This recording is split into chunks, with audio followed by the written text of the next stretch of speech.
Okay, welcome to one more webinar promoted by the Extension Project Internationalization at Home. Thank you very much for your interest in being part of this event. For those who still don't know me, I'm Professor André Ataide from the Federal University of Minas Gerais, UFMG. As some of you know, the primary objective of this project is to deepen the discussion on topics concerning internationalization and related topics entirely in English through webinars open to the public of the UFMG community and also the public of the external community. As we know, opportunities to practice English within Brazilian universities are usually focused on reading and text comprehension skills. So this project is an opportunity to thank to to those who also want to practice their listening and speaking skills in English as we're gonna do this afternoon. I take this opportunity to thank you all, regardless of your English level, for your interest in practicing your English skills. I hope that all of us spend quality time here over the next couple of hours. Today we have a special guest, a friend of mine, Allen Banken from Kingston, Tennessee, USA. I've known Allen for about 15 years, I guess, and I had the chance to meet him in person three times in the US, if I'm not mistaken, in 2010, 2017, and 2018. So today we have the chance, right, to practice our spoken English with him, with an English native speaker, and hear from him impressions he has about Brazil and about Brazilians. We have some questions to guide our discussion, so everybody feel free to participate. If you want to say something during our discussion, just click the raise your hand button, and unmute your microphone, okay? During our discussion, we're going to have a different activity this afternoon, which we're going to call idiom session. So uh, we're going to try to describe to Alan an idiom, a proverb, a saying in Portuguese, and we're going to ask him if he can guess the equivalent idiom in English, right? Because we have some sayings, we have some idioms in Portuguese that are equivalent to the ones in English. So we're going to try to practice that also to talk a lot about, to talk a little bit about sayings and proverbs or idioms in English, okay? So let's start with the first question, please, Luis. First, brother, could you please introduce yourself, say your name, hometown, age, profession, family, or any other detail that you want to share with us, please? Okay, thank you for the opportunity to join with you today. My only regret is I wish I could be in Brazil in person. My name is Allen Banken. Um, I'm from Kingston, Tennessee, United States, of course. And uh, My profession would be I'm a mail carrier. I deliver the mail, and my age is 57.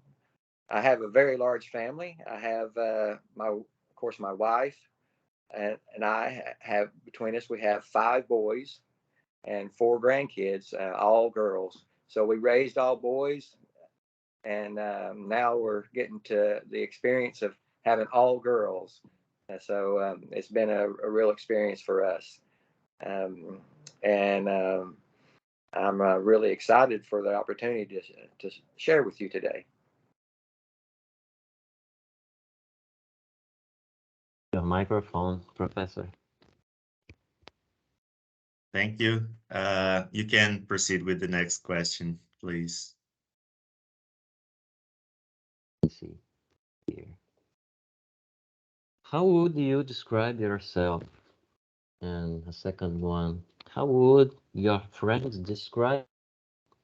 And we gonna talk here about personality, temper, mood, and things like that. Here in the United States, a lot of people describe themselves um, first by what they do. I'm a little different. I believe what I do is just God's provision for me, um, and I've been blessed to have a great job of my profession. But who I am is a follower of Jesus Christ, and if I was to describe myself, I guess personality wise, I'm very laid back, relaxed. Um, don't have much of a temper. My friends would probably say the same thing about me, that I don't get too excited about anything. I'm uh, don't usually get very angry about anything, and I have a temper like other people do probably. Um, my mood is always excited to speak to new people, and but on all in all, I guess I'm just kind of a laid back person. Okay. We were discussing the other day, brother, about the difference between temper and mood. I was talking to Luis the other day about that, and we are not quite sure about the difference, but we read that temper would be kind of a permanent characteristic, something like that. And mood would be temporary. So I may have a mood in the morning and another mood in the afternoon and another mood uh, at night. So could you please explain to us if that's really the difference? Sure. Yeah, your mood can change uh, all the time, and so can your temper. Temper, when you say, if you were to say someone has a temper, it means there's certain things that make them very angry. Um, so, uh, but temperament would mean more like uh, what is their personality kind of like? What's their temperament? Uh, No, I get it. We so, were using the word temper, but in our minds, we were thinking about temperament. I didn't know that there was a correct. difference. That's Yeah, right. I don't know definition wise if there's much of a difference, but if I were to say that person has a temper, uh, then you would say that person gets very angry about things. Okay, good to know, and didn't know that. So that's why you said I don't have a temper, right? Right.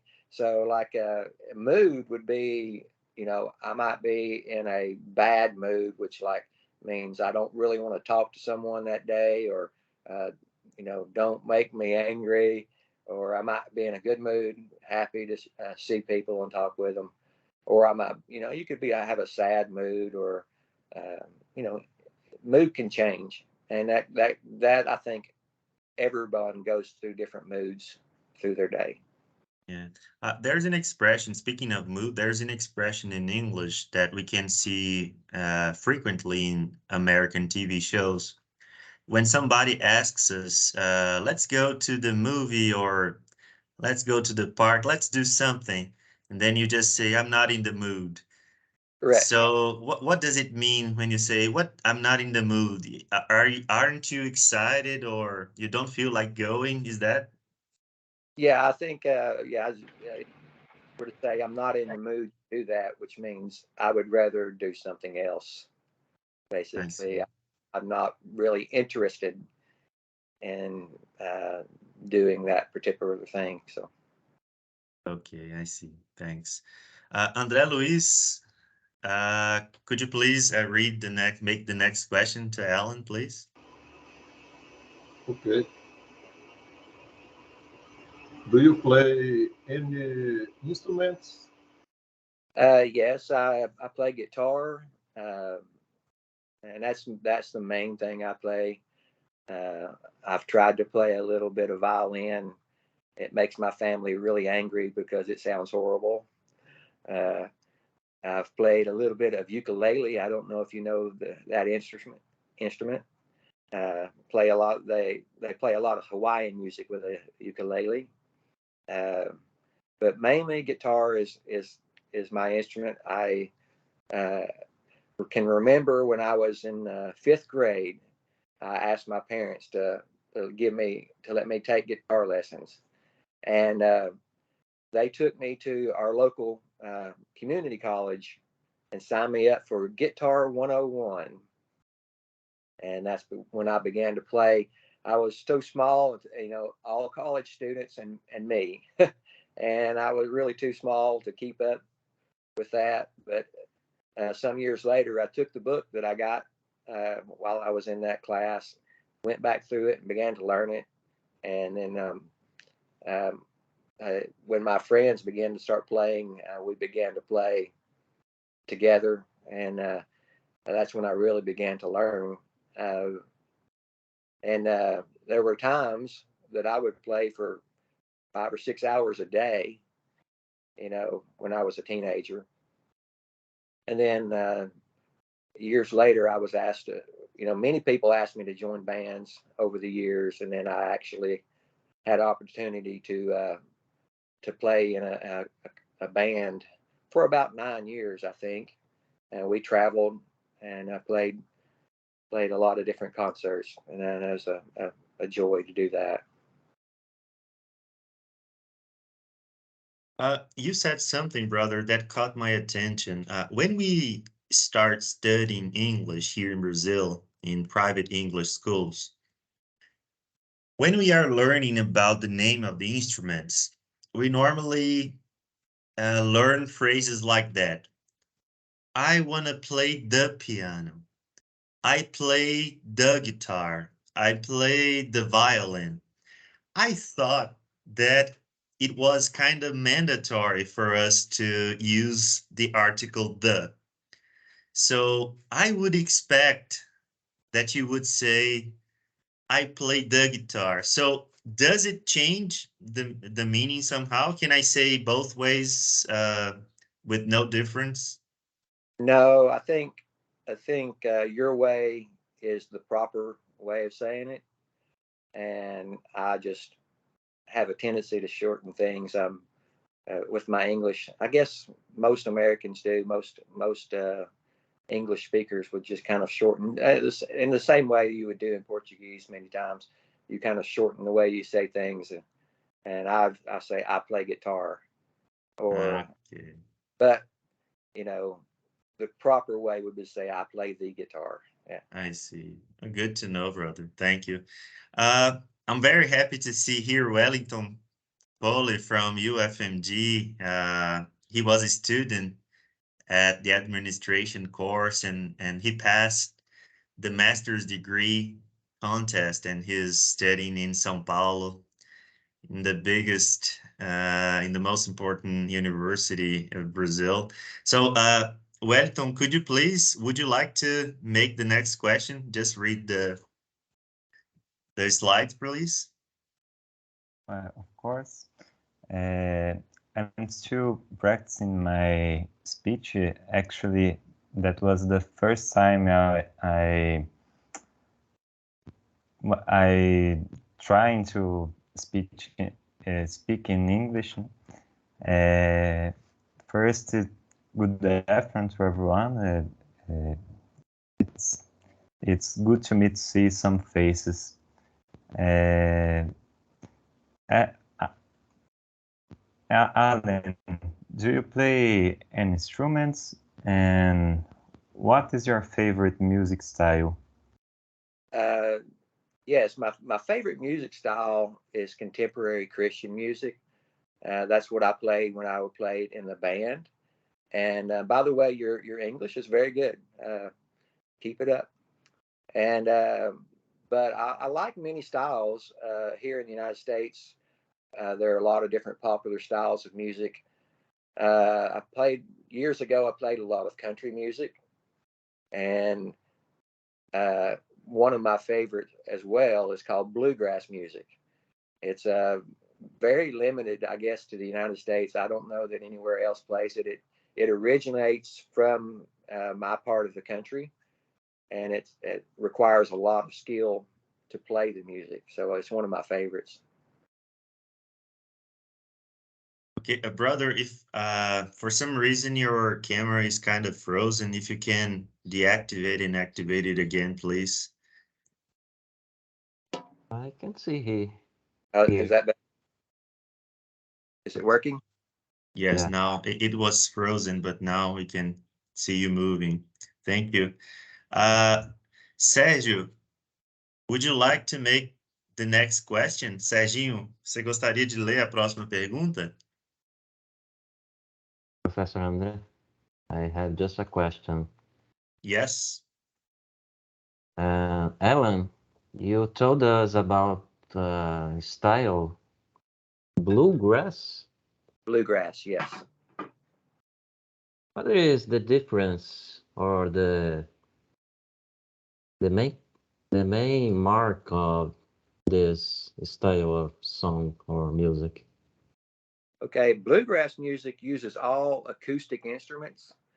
There are no drums in bluegrass. So the beat is carried by a bass fiddle. I don't know if you've ever seen a bass fiddle or not. It's you see a bass played in a band, I'm sure, in steel, of course. But a bass fiddle looks just like a violin, but it's as tall as a person, and it stands. And then you play it the same way you would. The notes are the same as a bass guitar, but it stands up. It's a stand-up instrument. I guess. Do you know what a cello is? Yeah. Okay, a bass fiddle is similar to a cello, but it's taller. It's much larger than a cello. And you don't use a bow. You pick it like you would a guitar, and it's a very interesting instrument. You also have in bluegrass music, you have a banjo. I don't know if you know what a banjo is, and you have an instrument called a mandolin, and of course you have a violin in bluegrass music. But in bluegrass music, it's not called a violin; it's called a fiddle. And the style of music is much different than you would play on a violin. It's I really can't explain the music. You would, if you get an opportunity to look up some bluegrass music and listen to it, you'll like it. Yeah, thank you.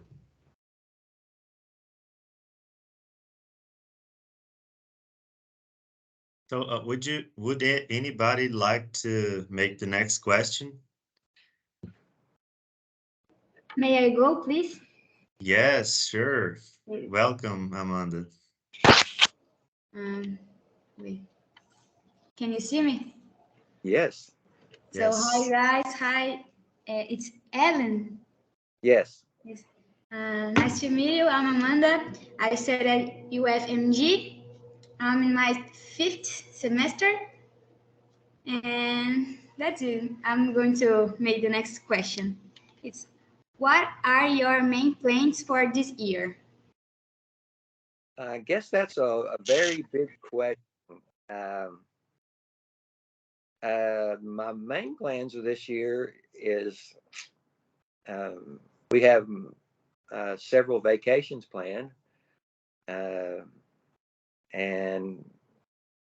I don't think I have any plans on the horizon other than what I normally would do in my daily life this year.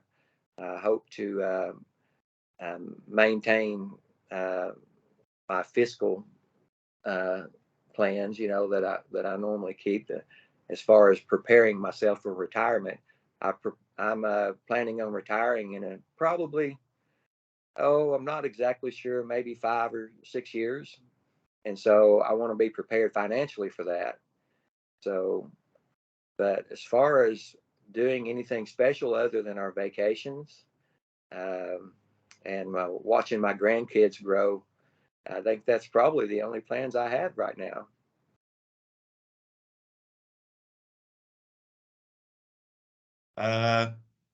Amanda, it's very nice to have you here. It's a coincidence. I taught a class this morning earlier at the UFMG campus, and I met Professor Giovanni.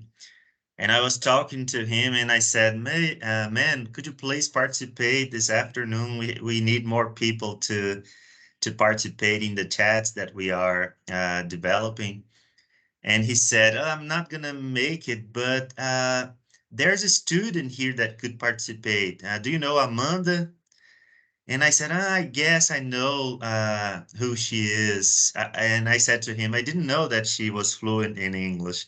And now I have the I'm glad to see you here, right? So thank you very much for participating. I hope to see you in the next opportunities. Uh, Luis, could you please proceed with the next question, please? Brother, in your opinion, who is the most famous person from Tennessee? That's a good question. I think the one that you probably would recognize the most would be maybe Elvis Presley. Of course, everyone knows Elvis Presley music. And then we have a very famous singer here. It's called who's named Dolly Parton. She's very famous. She is from very close to where we live here. I believe Andres had the opportunity to visit her hometown of Pigeon Forge, and so I think those would probably be the most famous as far as you would consider uh, uh, musically. Of course, you have a lot of politicians who might be considered famous, but in my opinion, most world renowned would be Elvis Presley. Uh, that's interesting because uh, at first I thought that Tennessee was very famous because of the country music.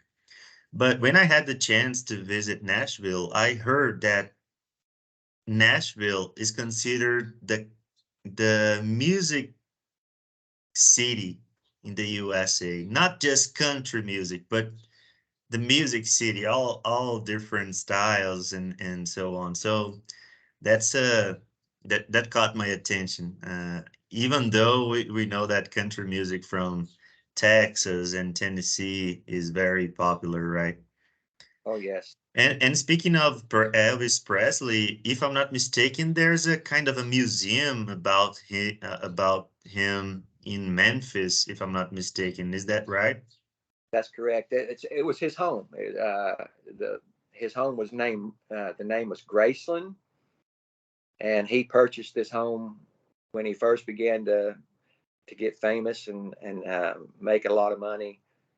And uh, you can go there today, and it's still exactly the way it was when he lived there. There's only a small portion of the home that you're not allowed to enter, and that was the private bedrooms mainly the of the where he lived. But the rest of the house is open.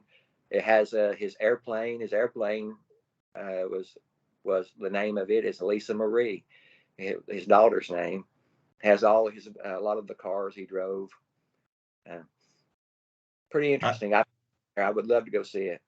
is Lisa Marie the one that got married to Michael Jackson? Yes, Okay. Did he have just one daughter? just one daughter. Yes.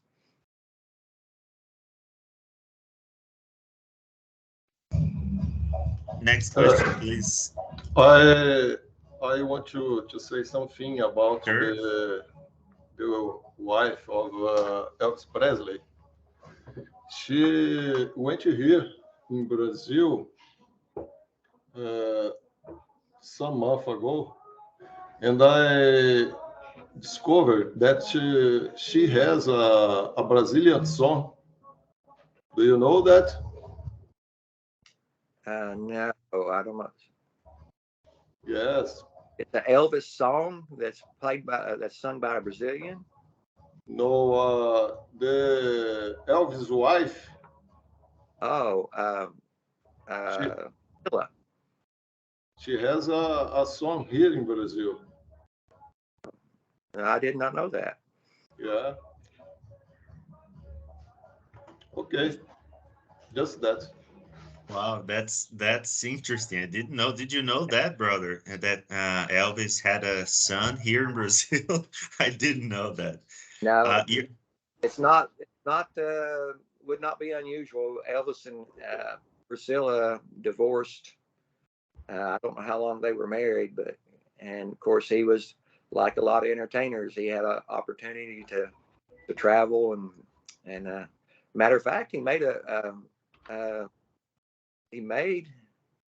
no, I don't know if he made a movie in Brazil, but he made a lot of movies. And I'm not one of them. I had an opportunity to visit where he did a movie in Acapulco, Mexico, and it's called Fun in Acapulco.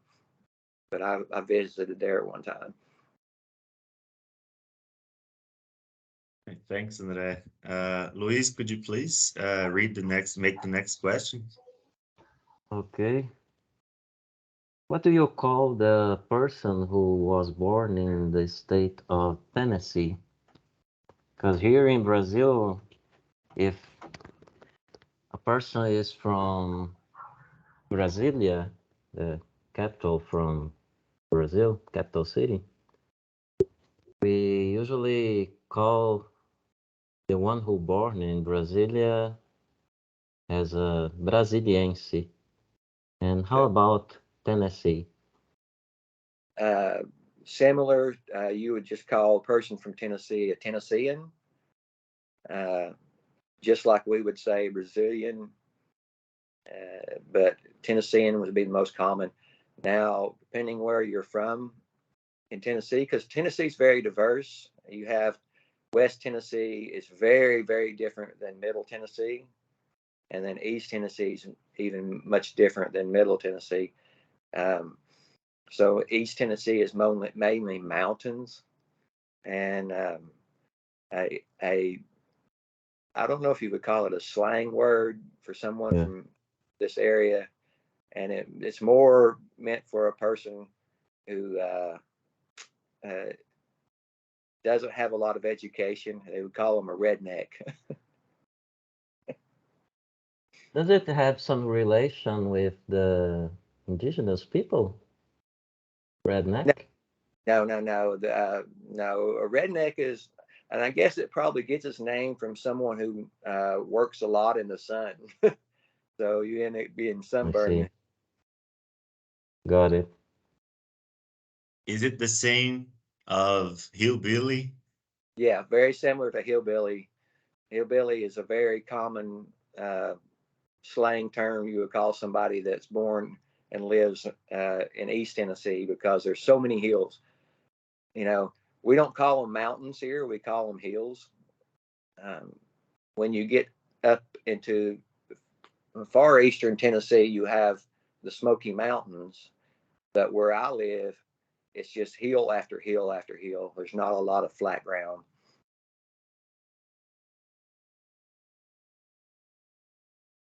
I don't know if I've ever said that to you, brother, but did you know that literally translating the name of our city would be Clear Hills or Clear Mountains? Yes, yeah, Montes Claros. I've noticed that myself. Nice. And you pronounce that your city much different than I thought it would be pronounced. I would have thought it was Montes Claros. Is that correct? That's pretty close. Montes Claros. That's right. I think you say it. When you say it much faster or something. It sounds very. I see. Montes Claros. Montes Claros. Say you're shortening your Portuguese. Well, the way I Yeah. shorten English. Yeah, we have to make your life harder, man, because because you make our lives harder with English. I'm just kidding, of course. But Alan knows a couple of words in Portuguese. Could you please say something in Portuguese? He studied a little bit of Portuguese. Oh man, what do you want me to say? Eu me chamo Allen. Eu falo pouco de português. Great, man. That's great. For those who don't know, he delivers some packages and letters. He's a mail carrier, right? And he told me that he had a CD, and he used this CD in Portuguese to learn Portuguese while he was driving. So he learned a lot of different expressions and words in Portuguese. And I hope that one day I can speak in Portuguese, talk in Portuguese with you, like 1 hour. Yeah, I think if I had the opportunity to spend maybe a month or two in Brazil, where I was forced to speak Portuguese more often, I think I would be much more fluent. I can get along now. If I think if I were in Brazil, I think I would be able to survive maybe. But I have a lot of. Eu preciso estudar muito mais palavras. Great, man. Very good pronunciation. Nice. Very, Uh, very, very good. uhum. Serginho, agora que você falou, meu amigo, você vai participar. Lê essa última pergunta aí pra gente. Please read the last question in this slide, please.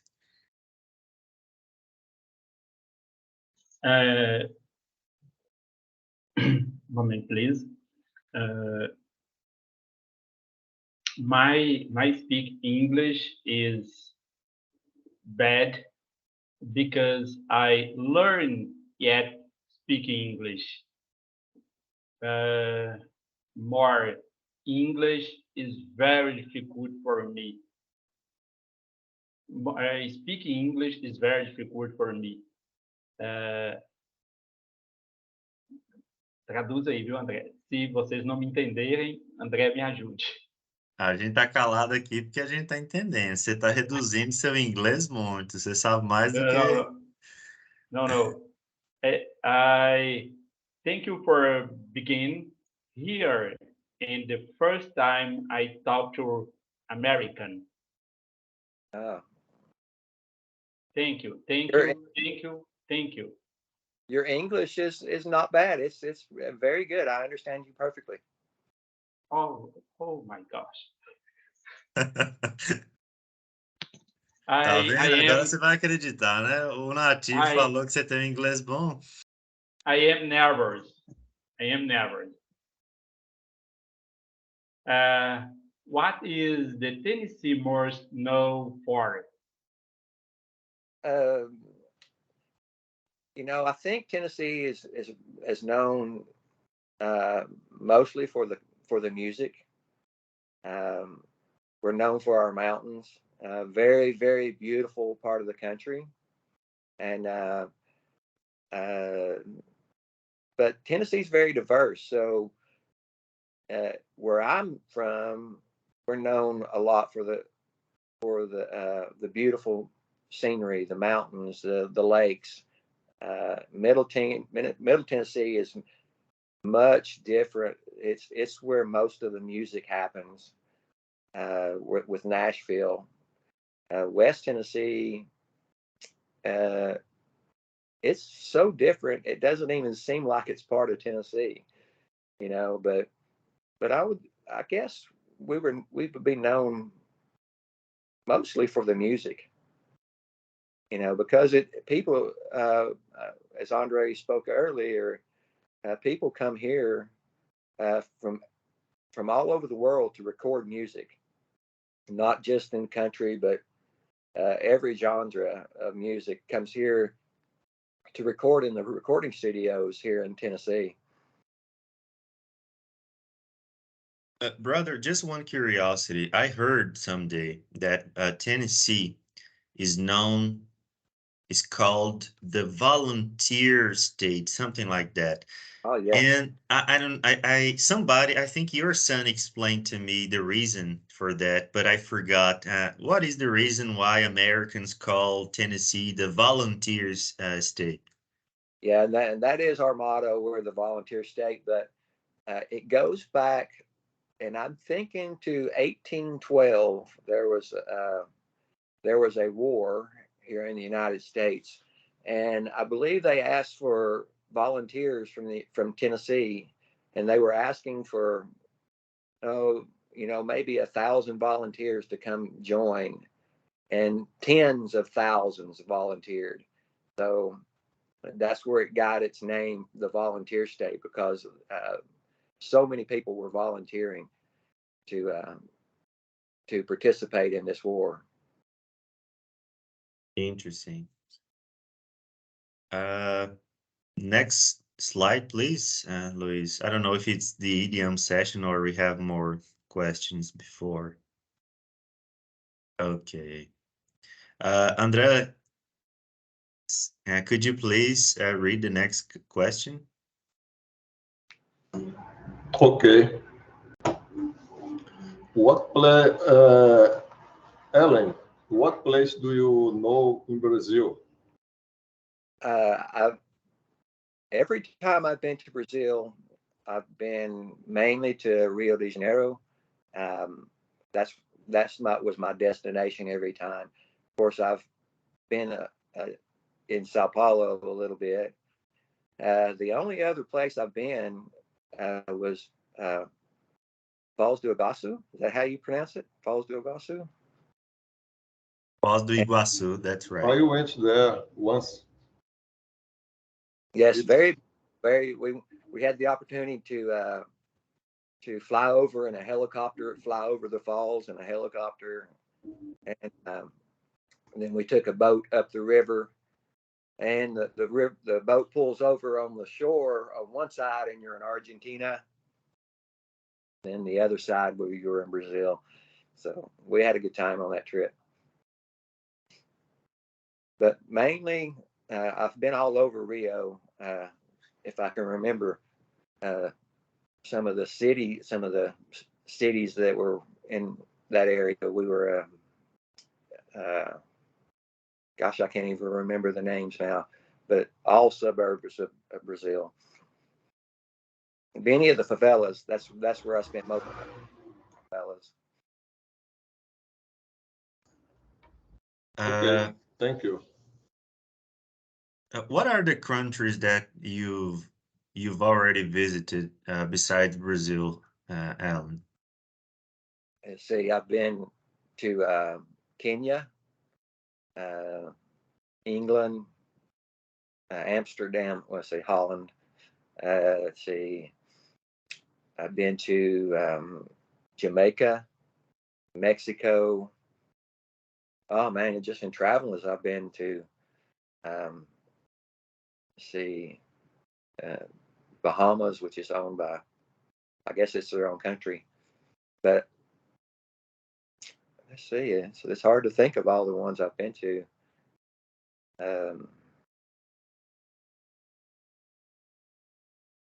I don't know. It's been a lot. I've had the opportunity to travel a lot, but mainly to Mexico, Brazil, and Kenya. Jamaica, I've been there once. So, which one of these countries that you just mentioned, brother, did you find the culture most different, like that you have a cultural shock? Which one of them? I think probably Kenya. Kenya is so poor, so impoverished that you see almost no electricity except in the main city. Most of the people who live in Kenya live in homes with no electricity. Many of them cook with a fire at night. You see the fires burning where people are cooking dinner. So yes, it's a big culture shock. Of the hunger in Kenya is amazing, you know. So and the biggest thing I noticed about Kenya was how many people have no parents. You'll see, a 10-year-old little girl raising her siblings because the parents have all passed away. Wow, what a difficult situation, right? hard to believe. Uh, what places do you want to know in Brazil, brother? I think I would like to see some more of the less populated areas of Brazil. I would love to see your city, Montes Claros. Uh, I'd like to see the beaches. I've never seen other than Copacabana Beach. I've not seen hardly any of the beaches in Brazil, and they say they're absolutely beautiful. But I would like to see a lot of the rural areas of Brazil. I've never. Uh, I hear it's a beautiful country. Nice. Next question, please, Luis. Serginho, could you please read the last question? Okay. Um, uh, what are impressions of Brazil? Correct? That's correct. I understand it perfectly. I have to think about this one because um, Brazil feels like home to me. Every time I go there, uh, I fall in love again. The country is absolutely beautiful. The people are amazing. The most friendly people I've met in all of my travels. Uh, and the food, wow, the food is amazing in Brazil. I remember the first time I went to Brazil, uh, I was afraid I would starve to death because I had I had some training before I went, and they gave me some. They gave us some of the food that they said we would experience there, and none of it was uh, very good. So, and we were warned, before we went that you might not have good food. So I packed a whole suitcase full of food um, that I could eat while I was there, just in case. And I ended up giving all the food away to the people, the hotel staff that I was staying in, and I gained 6 pounds.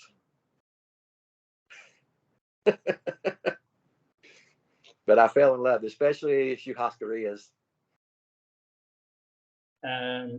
If I speaking English with American face to face is amazing. Well, I certainly enjoy speaking with uh, people from Brazil. I wish I had more opportunity uh, so I could speak more Portuguese. But yes, as far as my impressions of Brazil, I absolutely love it. I know Brazil has their problems, just like we have here in the United States. But on the whole, uh, I was very impressed with my time in Brazil. Nice. Allen, uh, when you in Brazil, have you tried to eat cheese bread or pão de queijo?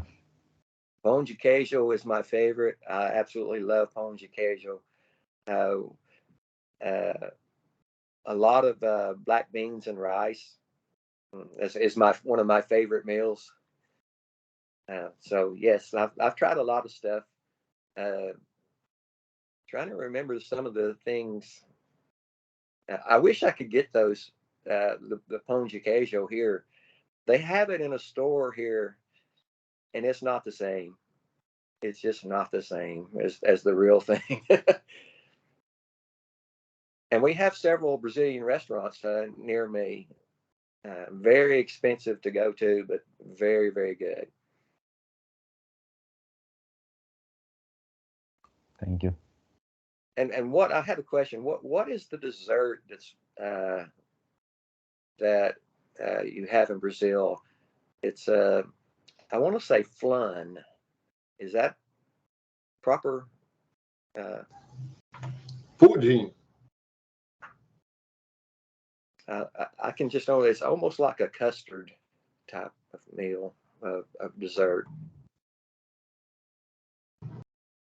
As André said, I think that flan for us would be like a pudding, Okay. but I don't know if that's the one you're talking about. Yeah. And the pizza in Brazil is much different than the pizza here. The pizza here mostly has red sauce, like a tomato-based sauce. You have pizza there that has a creamy white sauce that we can't get here. Very good. We have some famous candies here too in Brazil, like brigadeiro. Do you know?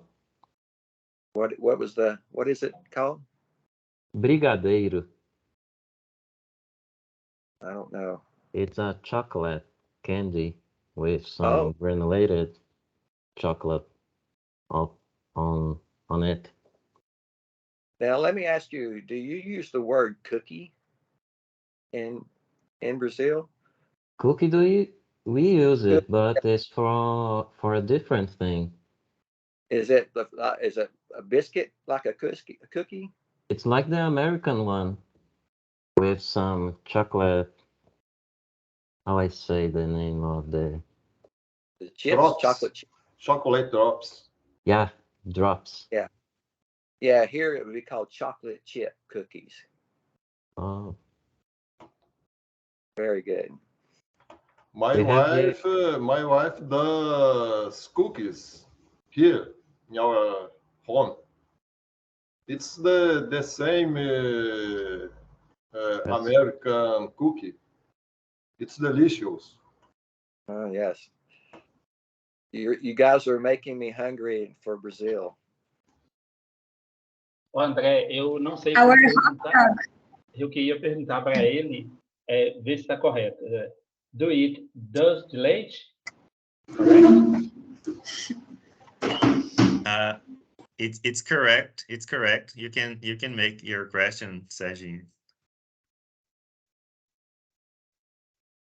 Traduz a pergunta aí para ele.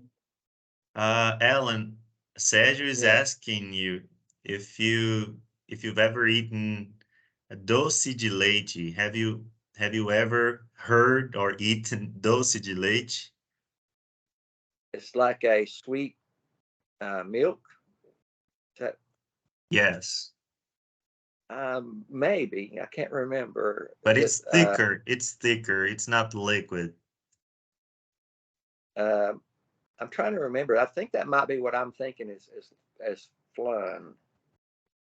Mm, it can be maybe. Somebody was gonna say something. Was that you, Amanda? yeah. Yes, I was gonna say that our hot dog is different too. That it's really simple. And here, I don't know if in Minas Gerais you do this, but in São Paulo we put smashed potatoes and batata palha. I don't know if there's this word in English. That's a good comparison. The American hot dog, it seems that it doesn't have a sauce. It is practically the bread, the sausage, and then you put some ketchup and mustard. But here in Brazil, as Amanda said, there are some regions here in Brazil that you put mashed potatoes, uh, vinaigrette, tomato sauce, a different type of potato, but it's not French fries and not mashed potatoes. But I don't remember quite well the name of this specific. It's dry. How could I say that? Batata palha. I forgot. But anyway, we put a lot of different ingredients, and as you may have noticed, Alan, that's basically the same that we do with pizza, right? Uh, it seems that in Italy and also in America, there are not a lot of ingredients, right? And we put a lot of ingredients here, and even though we already put a lot of ingredients in our pizza, we also put some ketchup. And I heard that in Italy, if you use ketchup in your pizza, you are saying that the pizza is not good.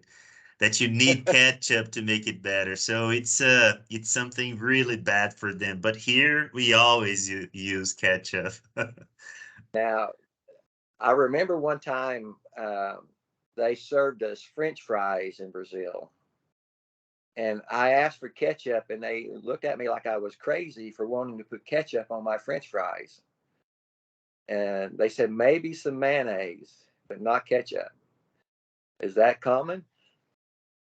We are getting used to that now, maybe because of the franchises, the fast food franchises like Burger King and McDonald's, etc. So it's getting more and more common in Brazil for you to put some ketchup in your French fries. But maybe by the time you came here, it was not that common.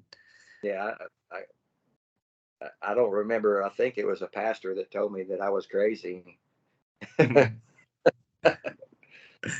Okay. Guys, as I said previously, we're gonna stop now just to have a different kind of activity. It's called idiom session. So we're gonna read a saying, an idiom in Portuguese, and then we're gonna try to translate it literally. Okay?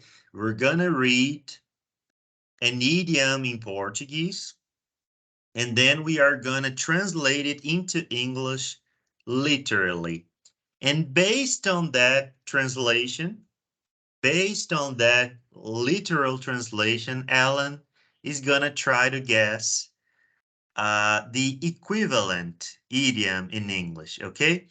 So, Alan, we have a very common idiom here in Portuguese, in Brazil. We pronounce it filho de peixe, peixinho é. Filho de peixe, peixinho é. And the literal translation would be son of fish, little fish is. Son of fish, little fish is. So I want you to think a little bit about the meaning behind that and try to guess uh, which American idiom would have the same idea behind. So, son of fish, little fish is would mean uh, the son is like the father. Yes. Okay, so I guess one of the common sayings here would be like father, like son. So Interesting. you'll see the son doing something, and like maybe he's getting in trouble, maybe he's doing something, and then you'll say, "Oh, like father, like son." You know, I'm really glad. I'm really glad that you said that because we thought at first that the closer, the closest idiom in English would be the apple doesn't fall far from the tree. now that is a good one. That is a good uh, comparison. Would it be the same then like father, like son? Yeah, yeah. The, when you say the apple doesn't fall far from the tree, you know that's you're saying that son is just like his father. Yes. That's interesting, man. I'm glad that you said like father, like son. Even though it sounds familiar to me, but I didn't remember when we were preparing this slide presentation. I didn't think about like father, like son. It's even simpler, right? Yes, Easier to but remember. I think your example is a much better idiom because an idiom uses something other than simple to explain something simple. So You're right. yeah, so I mean, when you're saying a fish, the son of a fish is like is like, and the little fish is like the son of the fish. So apple doesn't fall from the far from the tree. That's a good example. That's a great example. Nice. Next slide, please, Luis. Another one, brother. Uh, this one is good. We have an idiom in Portuguese. We pronounce it nem que a vaca tussa. Nem que a vaca tussa. Literally translating, that would be not even if the cow coughs. So we normally use it when somebody, when you want to say that it's very little likely that you're gonna do that or that something's gonna happen. It's not likely. What would be, in your opinion, the closest idiom in English for that? Did you get the idea behind it? Yeah, so it's not very likely that a cow would cough, right? Yeah. Um, so I guess the most similar one I can think of, when cows fly. When cows fly? Yeah. So Wow, man. you say that'll happen when cows fly. Interesting. We Oh, we heard when pigs fly. the Can you pig. say also when cows fly? Yeah, you would say that. Yes, Wow, man, that's that's interesting. when pigs fly is very very similar, very common too. Interesting. I have to write it down. I learned the first one, like father, like son, and I didn't have any idea about the fact that you would also say when cows fly and not just when pigs fly. That's very interesting. So you got it. You got it. Next Super. one. I think the next one is not an idiom. It's Okay, we we're have gonna some proceed with the questions, right? questions. So I ask you, Professor, if we can do some more idioms so Alan can learn a little bit of Sure. Portuguese too. And if we have some time later, we can go back and make the questions. What do you think? It's up to you. Let's try some more idioms here. So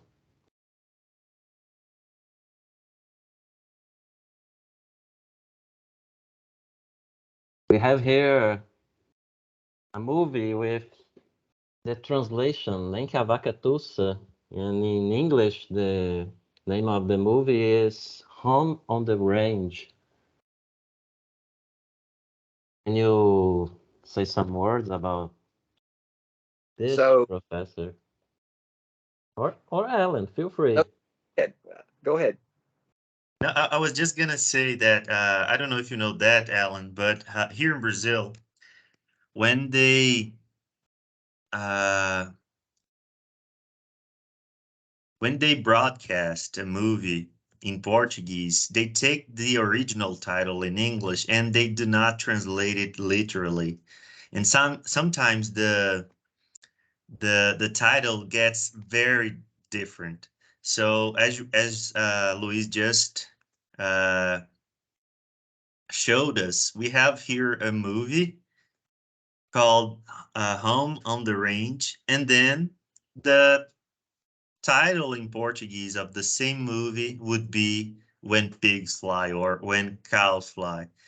So I don't know. We get curious about that fact. We don't know which are the responsible people or the responsible companies here in Brazil that translate this kind of thing, especially movies or TV shows. But they hardly ever make a literal translation. Just for you to have another idea, there's an American TV show. I don't know if you've ever heard about that. Some years ago, it's called DOC. DOC stands for Orange County, right, in California. So we used to have an American TV show called DOC, which is the Orange County. But when they translated it into Portuguese, the name was Estranho no Paraíso, a stranger in a paradise.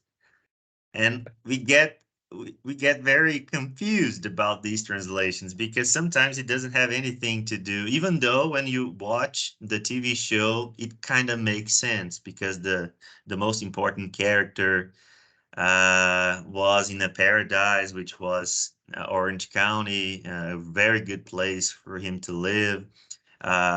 He had some very rich friends and so on, but it's very different.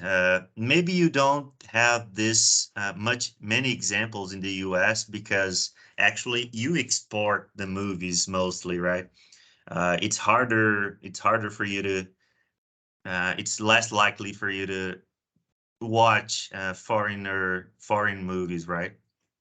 Right. I have noticed this a lot when I see a movie translated, the title of a movie translated in Portuguese, and it confuses me too, because the only reason I think maybe they translate it this way, maybe it might be a better way of translating the idea of the movie, which the title, you know, I think they're just trying to get the idea across of what the movie's about in the title. So maybe that's why they translate it that way. But Sometimes it makes sense, sometimes it doesn't, even when you watch the movie. I don't know, but sometimes it makes sense. You're right. yeah, I have never understood it myself, why they would translate the title so differently, and other than the fact they're trying to convey an idea. Yeah.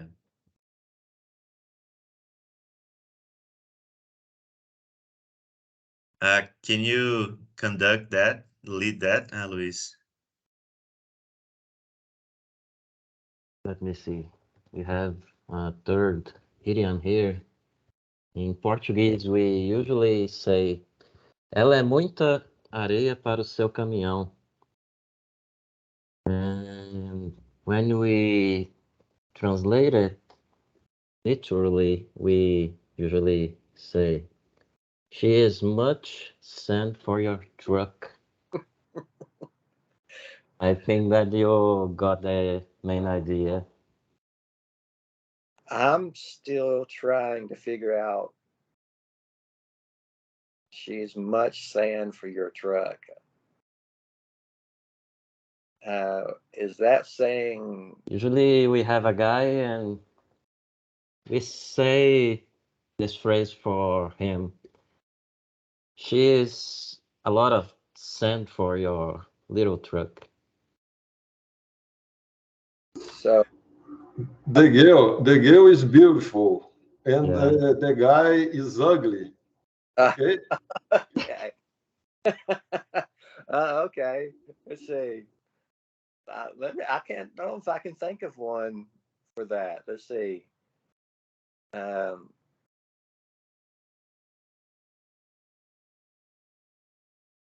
I can't think of an idiom for that.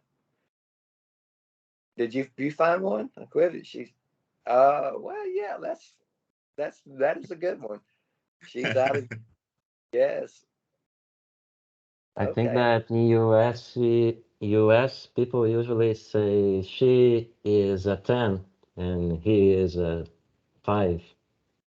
You could say something like this. Yeah. Another one for married couples along the same lines is you married up. You would say to a guy, "You married up," which means, you know, uh, she is way better than you are. You win the lottery. Won the lottery. Oh, that's a good one too. Yes, you won the lottery when you met her. Yes, I think I won the lottery when I met Crystal. We have another idiom here, Alan. Okay. Anyone wanna guide us or lead this next one? If you want, you can try it too. Amanda? Okay, I can go. So the next one is Menina dos Olhos. It's the same as Girl of the Eyes. What do you think? Is it Evan? Girl of the eyes.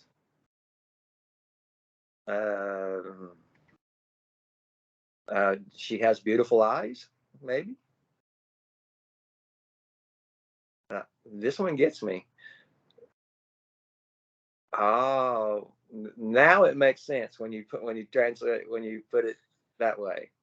Me, the apple of my eye. Yes, but you could say that uh, about your children as well in the United States. So you could say that my son is the apple of my eye. You know, so but that makes sense. That makes very good sense. Yeah, in this case, the idea behind would be like you care a lot for that child, and maybe he or she's even your favorite one. Let's say that you have two sons, and you say, uh, they both are my kids, but Josh is the apple of my eye. Yeah, So can you say that also, like he's the favorite one or something like yeah, that? yeah, yeah. That's how that would be used exactly. But and I can understand the idiom in Portuguese better now because and you there's another one here. You would say about your wife or your girlfriend, I only have eyes for you. So that makes sense when you look at it that way. These are neat.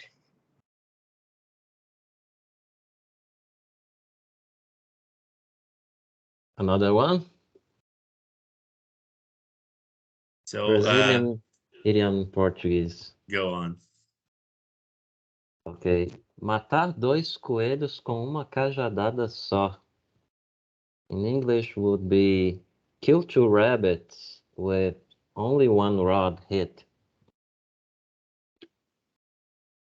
Can you guess this one? So in English, Yeah. in English, the idiom would be kill two birds with one stone. Yeah. You got $1 million. I finally get one right. Yes. Now the exact idiom. That's nice. Kill two birds with one stone. Yes. That one I makes love this kind of thing because at the same time, languages are so different, but at the same time so close. It's really interesting. yeah, and I want to say this right now because um, when I travel to Brazil and I have to use a translator, the one of the things we want is not someone who can translate uh, our words. It's someone who can translate the idea, which is much better, because maybe that person can translate what I'm trying to say much better than what I'm saying. So I think these idioms kind of do that in a way. Yeah, you said a very important thing. Everybody knows that there are four main abilities in English or when you are learning a foreign language, right? Listening, reading, writing, and speaking. But when you study English at the university, you learn that translation would be a fifth ability.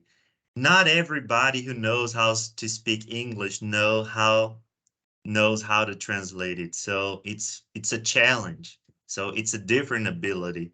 Oh yeah, It's not necessary that you just speak English.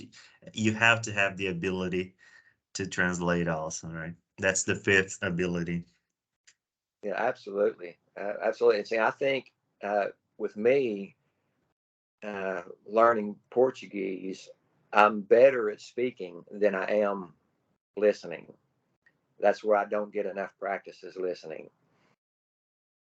Once you said that to me, and that caught me attention because normally people find it easier to comprehend, to listen, than to speak. At least most Brazilians who I know, they say that with respect to English. And when you said that to me once, that caught my attention because it's the opposite for you.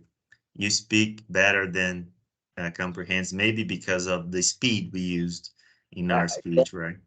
I've noticed this with a lot of someone who um, is not a native English speaker, and I'm sure it happens with someone who's not, a native Portuguese speaker.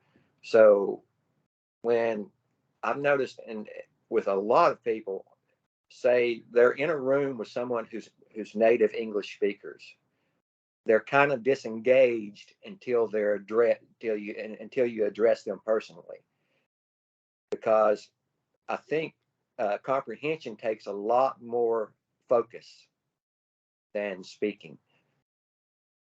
And so when you're in a room and there's a lot of conversation going on, you can't focus as easy as if someone is addressing you personally. You're right. You're right. It's a That's skill. that's why when I used to learn English at the beginning, I really liked to watch the news and not TV shows or movies, because when you watch a TV show or a movie, because of the ambient noise, sometimes it gets harder for you to understand. But when you are watching the news, that's just the reporter or I forgot the name, the main lead there, and no ambient noise, so Yeah, you can you can focus more, right? you can focus directly on what that person's saying.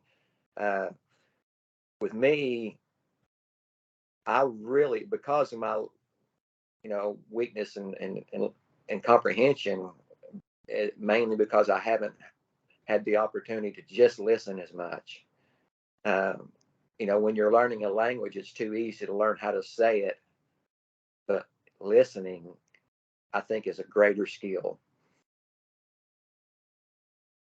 I would like to invite. I just saw that Lara Miranda is here with us. Lara also participates, is part of the organizing committee of the Extension Project Internationalization at Home. Uh, would you like to lead this slide, Lara? Sure. Can you guys hear me well? Yes, Perfect. pretty clear. Before I start, I just wanted to say that I'm really happy to be here. Ever since I left UFMG, I've been kind of missing like the person and the people uh, that I've met there and the teachers. So I'm really happy to be here. And the next idiom would, in Portuguese, be antes tarde do que nunca. And translated, it would be better late than never. Do you have any ideas? We have the exact same idiom, better late than never, uh, that we would say here. Is there another one that you have found? Yeah. This Hey, I one. surprises today. That's really interesting, right? So there are some idioms that the literal translation is the exact equivalent in English. That's really nice. Very rare. Better late than never. Antes tarde do que nunca. I really like to listen to Lara because if I didn't know her, I wouldn't say she's a Brazilian. Her accent is really, really good. I Yeah, really like. She sounds like an American. Do you have this impression, Alan? absolutely, absolutely. Should I tell a story on you, Andre? Yeah, sure. So we were in a restaurant, and one of the employees came up, and I said, "Can you tell me?" I said, "Listen to him speak. Can you tell me where he's from?" And she said, "What did she say? Like New England, maybe?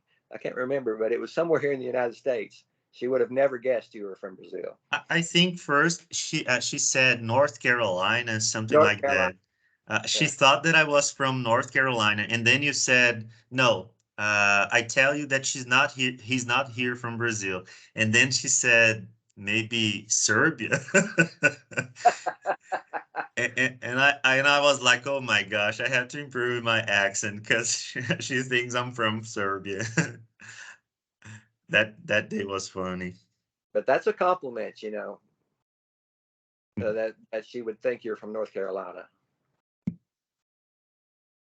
There's a very funny story also.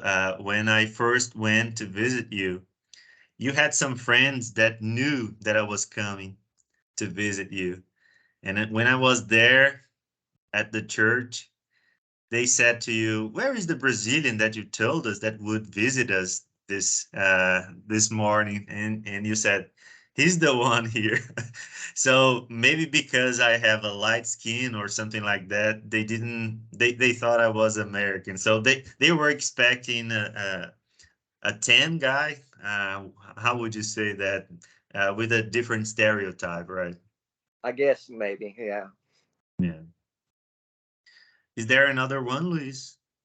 I just have a question because of we reached our time, so I don't know what what we're gonna do. Actually, we're gonna have a 2-hour meeting this afternoon, so we have until 7 p.m. Okay, So if we can cover all slides, that's okay. And then we finish at 5 p.m. That's okay.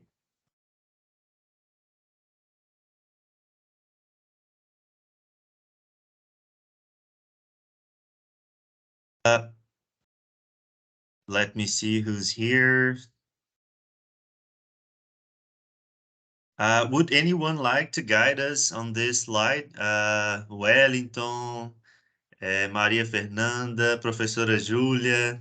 Alguém gostaria de ler esse próximo slide, please? I can try.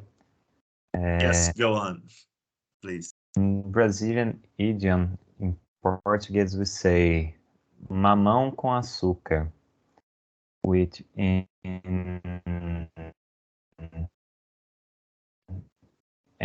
English it's translated to papaya with sugar. To this idiom. Let me see if I can think of something that's similar to this. Oh, I know. It's easy as pie. Did I get it? Easy peasy. Yeah. Piece of cake. Walk in the park. Yes.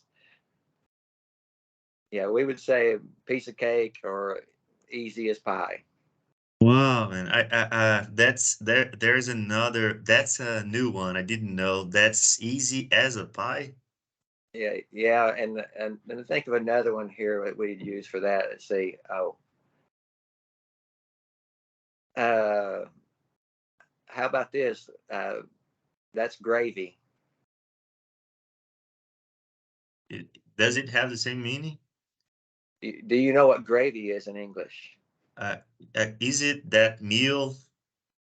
It's like it's made from flour Yeah.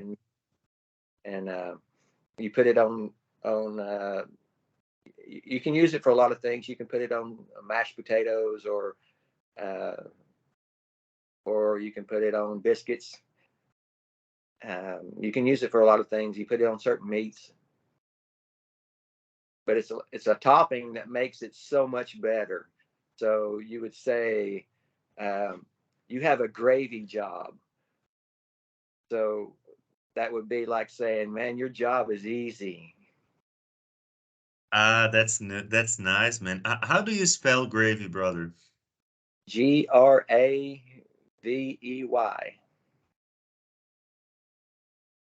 Okay, gravy. Vey.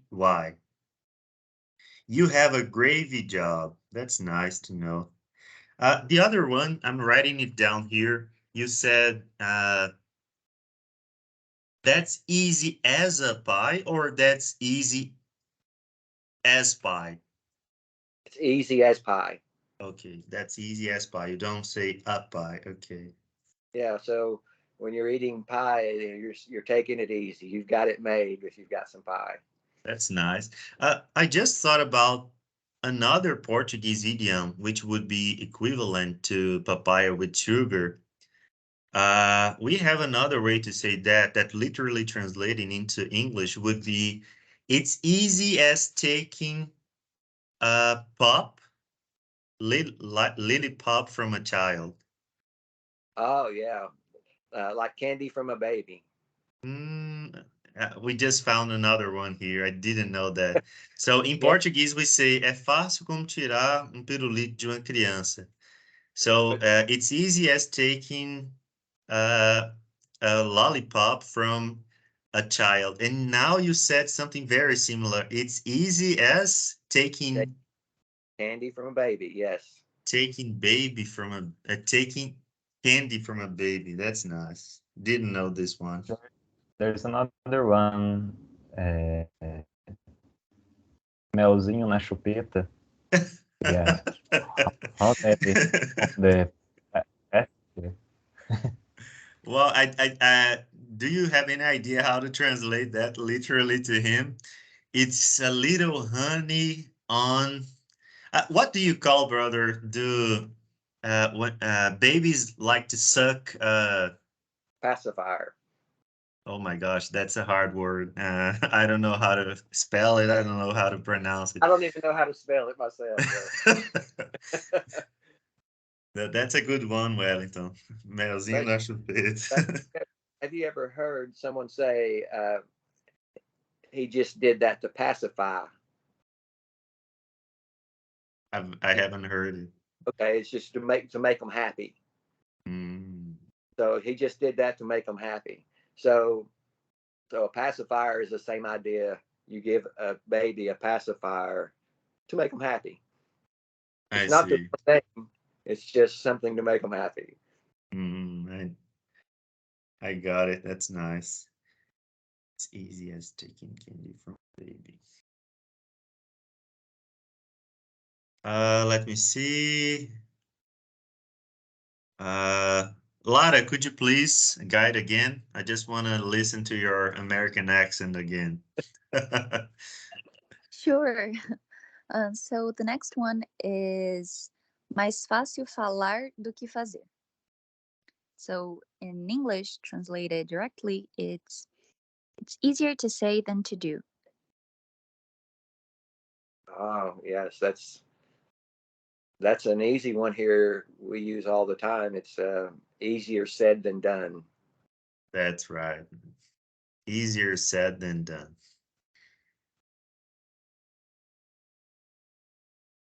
Easier said than done. Okay. You got it.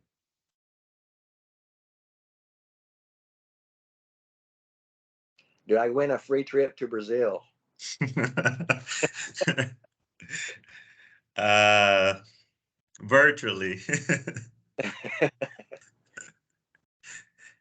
Just kidding, brother. One day I'm gonna be able to buy you a ticket to visit us more frequently. So we've got another one here. That's a good one. Probably you're gonna get it, I guess. In Brazilian Portuguese, we say são e salvo. São e salvo. Literally translating into English, that would be healthy and saved. You got home healthy and saved, literally translating. What would that be? Safe and sound. Safe and sound. That's right. You see, Portuguese and English are close somehow. Yeah. Luis, would you like to guide us on this one? Okay, another one. In Portuguese, chorar sobre o leite derramado. And in English, cry over the spilled milk. Yeah, very similar in English. Don't cry over spilled milk. Yeah, which means uh, don't make a big deal out of something that's not that big a deal. Is that the way you would use it in Portuguese? Sorry.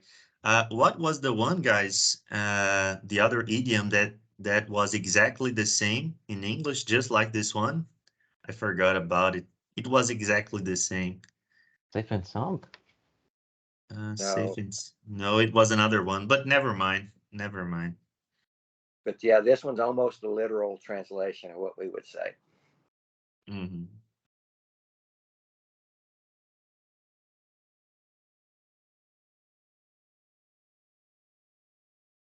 Better late. Better late than never. That's right. Yeah. That's the one that was exactly the same translation. Nice. Thank you, Luis. Is there another one? I think that was the last one. Okay, we can go back to the curiosity questions until the end of our session.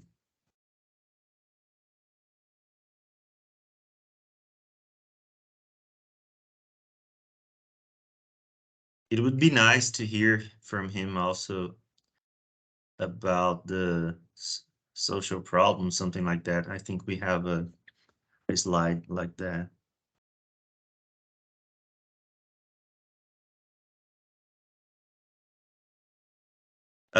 Serginho, are you there? Would you like to read the first question for us, please? Okay, please. Could you please read the first question for us? Okay. Moment, please.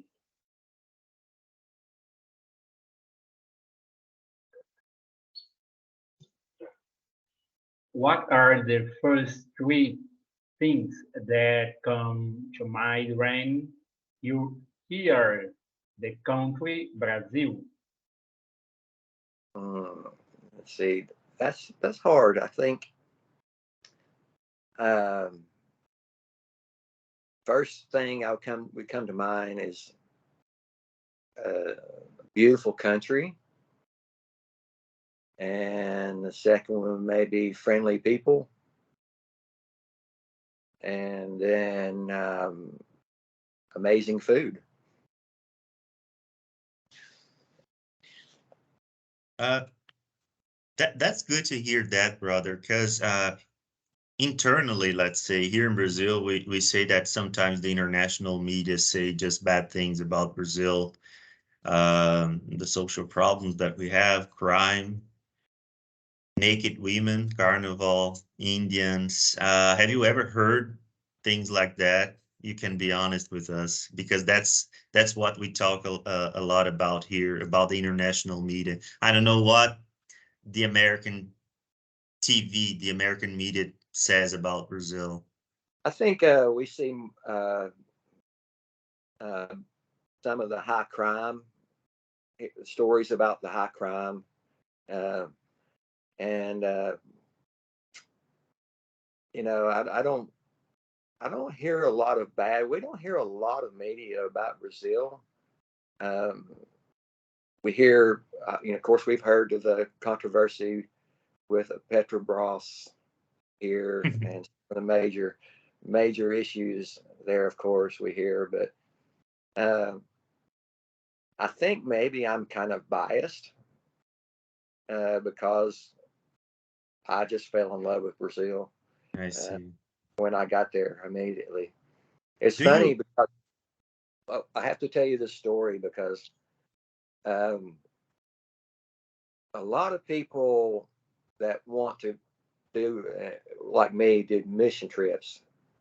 They want to go and they have this big idea of what they're going to see, and then they fly to Brazil and they look out the airplane window and they see how beautiful the city is and everything, and then they get to the hotel and everything is great, and then they go out into the field or into the city and find out some of the areas they're going is not as nice as they thought it was, and the crime is real, and you know some of the areas that I've visited, they don't really smell too good either, you know.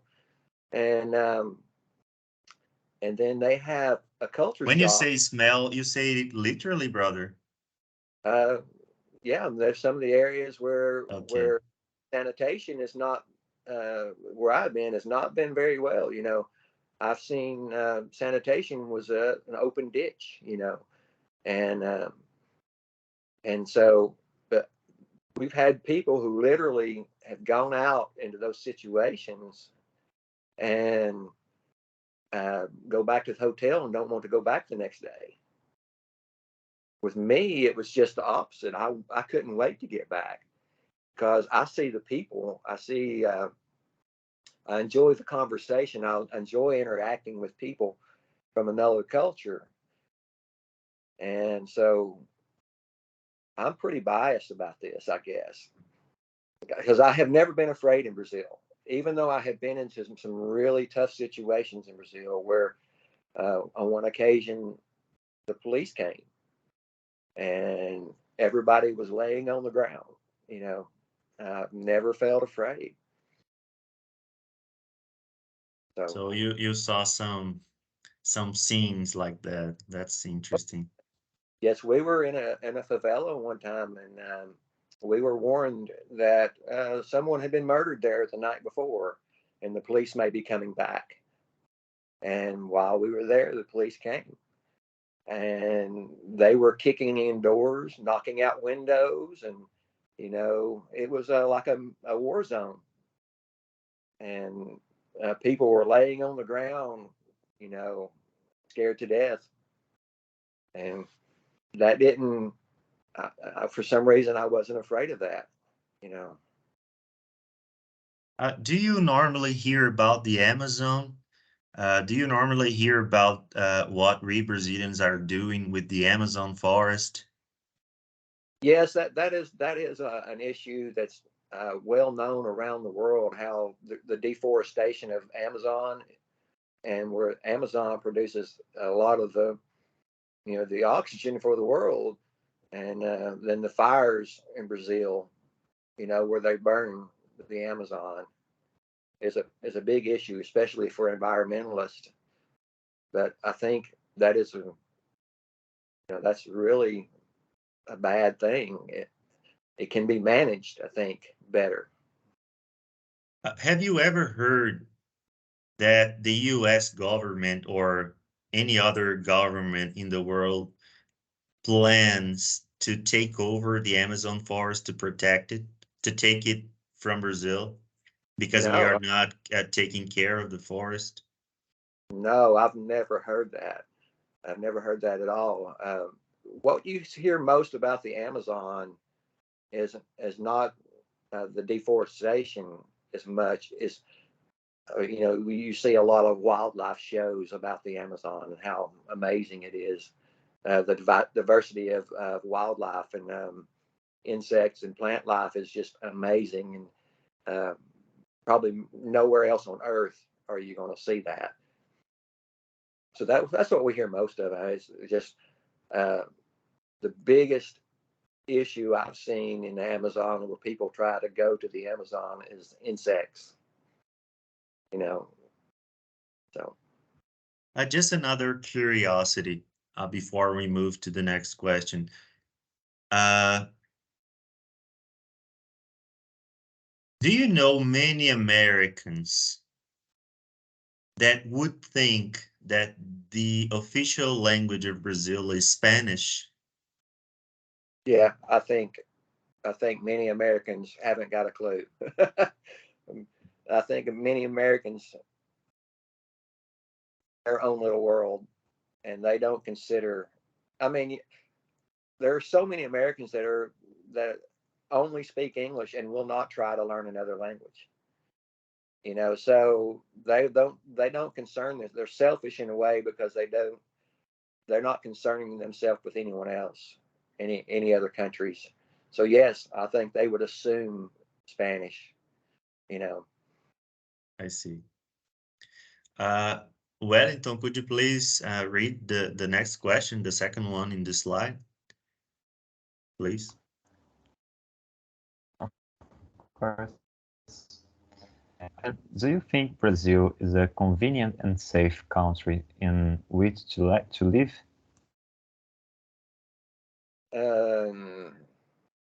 I would think so for the most part. I would think, and just from my knowledge, I know that the crime is is pretty bad in Brazil. So, um, I've seen a lot of videos where people are robbed in Brazil. So I would think, for the most part, if you live there, you would know how to handle yourself to stay away from the danger part of it. But yes, I would think it's very convenient. Just one curiosity. Uh, we held the World Cup in 2014 and the Olympic Games in 2016. By that time, do you remember hearing Americans maybe thinking about visiting Brazil during that time, but thinking twice because of crime? Oh, I guess I'm not. I really wanted to go, but I think that's not a good idea because of crime over there. And I'm asking you that because even some leaders of the Olympic Games, they were afraid. They were asking the leaders in Brazil if that would be possible for us to hold the Olympic Games and the World Cup because we couldn't make sure that foreigners would be safe over here. Do you remember something like that, even though it's been a long time? I don't remember leaders talking about it, but I do remember some Americans getting in trouble. It was their fault.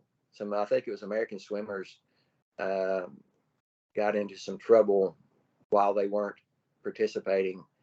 I can't remember all the details, but it seems like um, they actually started the trouble because they were drinking. But that's the only thing I remember about uh, the Olympic Games in Brazil. I actually checked on it myself about going, uh, and but the expense was crazy, because the airfares went 10 times normal. The hotels were 10 times normal, because I can remember, I think my cost of going to Brazil back when I was going a lot, it was somewhere in the neighborhood of about $1,500. And that included my food and my hotel, my transportation there. Of course, times have really changed since then, but I was hearing $10,000 for your hotel room during the Olympics, and those kinds of figures were just you know too crazy for me to even consider. Well, But 10,000 is a lot of money.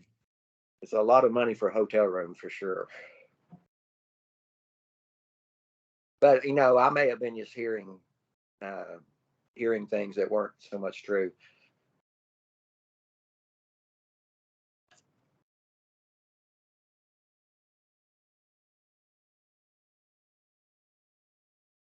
Amanda, could you please read the first question in this slide? Yes, sure. So, view about Brazil. What social problems do you think Brazil has? Let's see. I think you probably have many of the same social problems we have here. Um,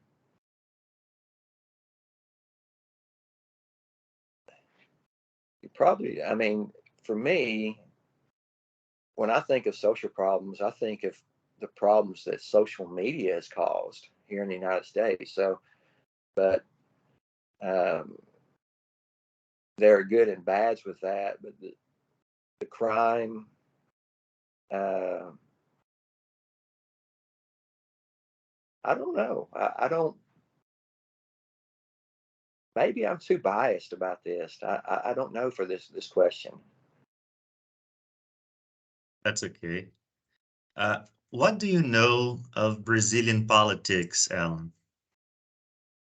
Um, that's another thing I don't keep up with as much. I do know uh, the presidential politics in Brazil, where you had Lula as president, who was very, very popular, one of the most popular presidents. Uh, and then he got in trouble, went to prison, uh, got his conviction overturned. And then you had a very conservative president um, who wasn't very popular. And um, and then, of course, he was not reelected. But it sounds like to me that you're very divided in the country. Um, and I think that is a sign of the times we're dealing with right now. Uh, very, very division. People are choosing sides like never before. Um, you Do you know, think it looks like the American situation nowadays? When I say that, I mean you've got a very conservative side like Trump, even though he was not reelected, and you've got the Democrats with Joe Biden. Is the U.S. also kind of divided like Brazil has been over the I think the United States is very divided right now. You have uh, a large portion of the United States that is very conservative, and then you have major cities that are very liberal. And here's the issue: if you look at a map, election map in the United States, uh, county by county, uh, then the conservatives win almost everything except your large population centers. But your large population centers, your cities have such a large population that they get more votes total than the whole state would. So I think that, and I think the voice that we hear here in the United States, the loudest voice that we hear is the liberal voice. Um, but I think with the still the majority is conservative. But conservatives don't speak out the way liberals do. And I think that social media makes it look like um, that the liberal voice is a lot bigger than it really is. And but you know, it's concerning to me how politics is so dirty wherever you go, because it's as dirty here that it is anywhere. You know, and you know, I hate to see the direction that we're going. Like I said, I don't know enough about Brazilian politics to see what kind of situation you're in. But as for me, I tend to go more conservative because I live my life conservatively.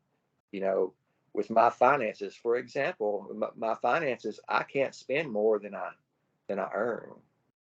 But our country tends to spend more than we have every year. So we go further and further in debt every year. And I don't know how it is in Brazil, but you can't live like that forever. You know, if we would run our country the way we have to run our own lives, I think things would be much better. Interesting. I think we have time just for one more slide. So let's finish our talk with this one. Uh, André Luis, could you please read the next question for us? Okay. View about Brazil. In your opinion, who is the most famous Brazilian? I think probably before I heard of anybody from Brazil, I think the first name I ever heard that I can remember was Pele, of course. And I actually seems like I actually seen him one time carrying the torch for the Olympic Games. It wasn't in Brazil; it was someplace else, but the torch came through Brazil, and I actually seen him doing that many years ago. But yeah, that would be the name that I think is probably known worldwide.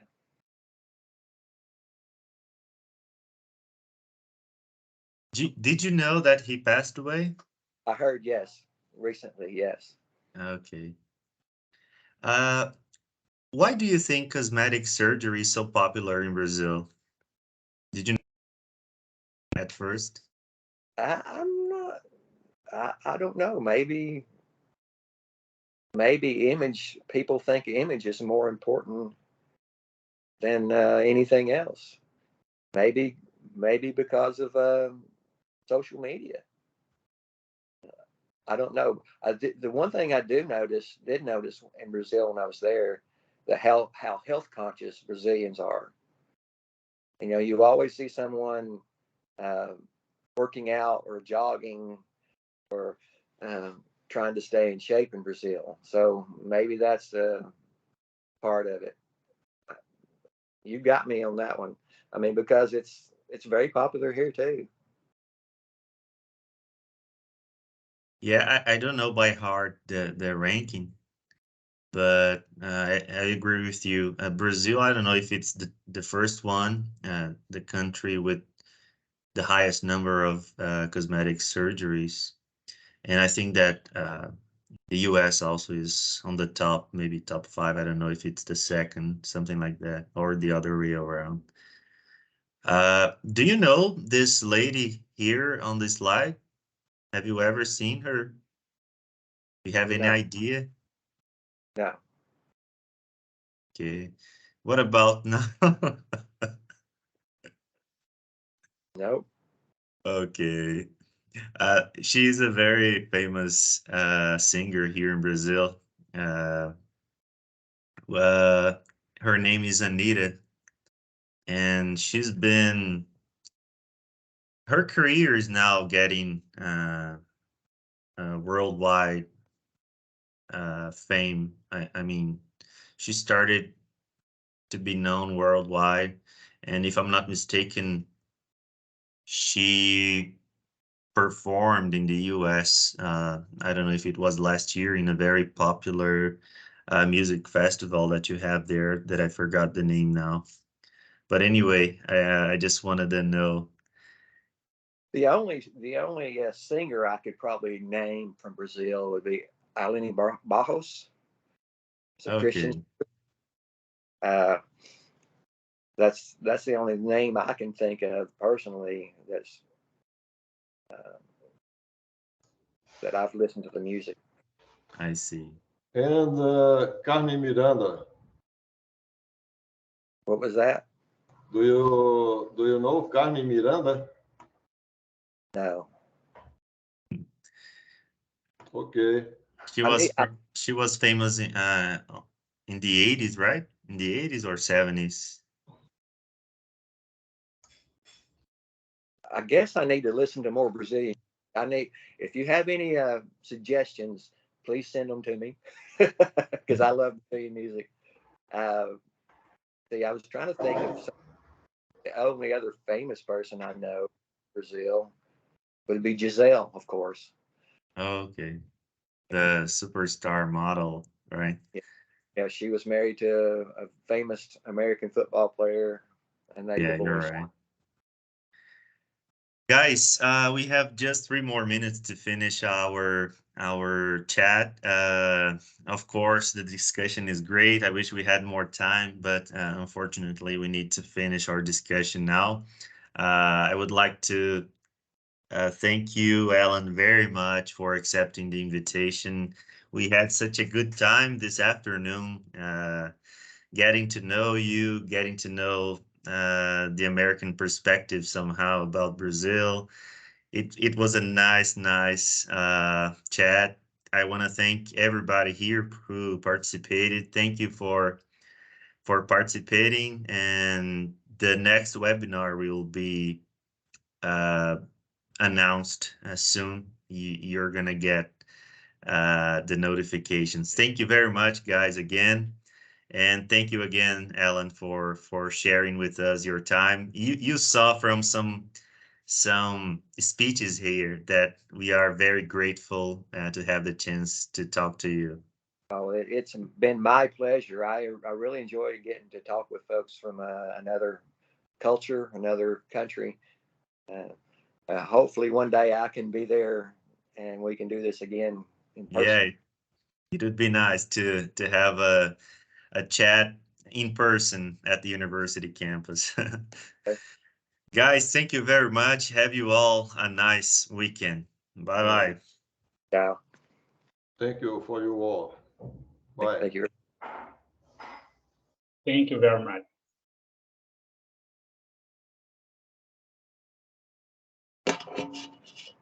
Ciao.